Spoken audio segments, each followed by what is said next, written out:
Hello everyone, I am doctor Kuber Sharma. तो आज की वीडियो में हम डिस्कस करेंगे आउटिक स्टेनोसिस के बारे में। जो आउटा का सरफेस एरिया होता है वो होता है 2.5 टू 4 सेंटीमीटर स्क्वायर।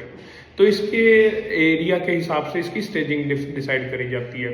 जैसे माइल्ड आउटिक स्टेनोसिस जिसमें 1.5 टू 2 सेंटीमीटर स्क्वायर होता है, और फिर मॉडरेट होता है 1 to 1.5 centimetre square. If less than 1 it is called as severe aortic stenosis. Less than 2.5 centimetre square को आउटिक स्टेनोसिस माना जाता है।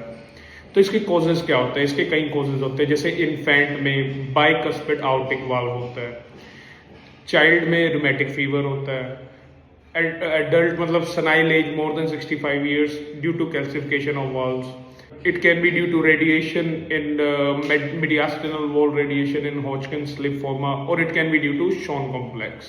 तो बात करते हैं इसके साइंस और सिम्टम्स के बारे में। सिम्टम्स में आता है इसका निमोनिक है sad SAD, syncope on exertion, angina due to increase of left ventricular hypertrophy, and dyspnea due to increase of left ventricular and diastolic pressure।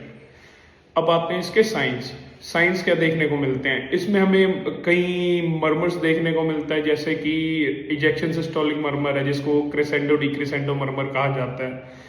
इसमें एक पल्स, करेक्टरिस्टिक पल्स है इसकी एनेक्रोटिक पल्स, जिसको पल्सुस पार्वुस तार्दुस भी कहा जाता है। जो पल्स माइग्रेट करते हुए कैरोटिड पे माइग्रेट करके कैरोटिड थ्रिल, जो इसका करेक्टरिस्टिक साइन है कैरोटिड थ्रिल है। तो वर्कअप में क्या करेंगे, जो इसमें TMT और डोब्यूटामिन स्ट्रेस टेस्ट होते हैं वो तो कॉन्ट्राइंडिकेटेड होते हैं।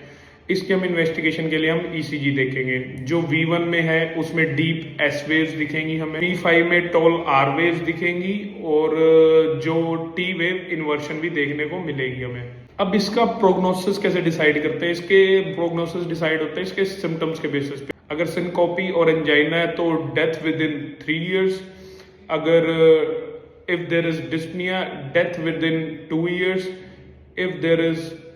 If there is congestive heart failure, the death would be within 1.5 to 2 years।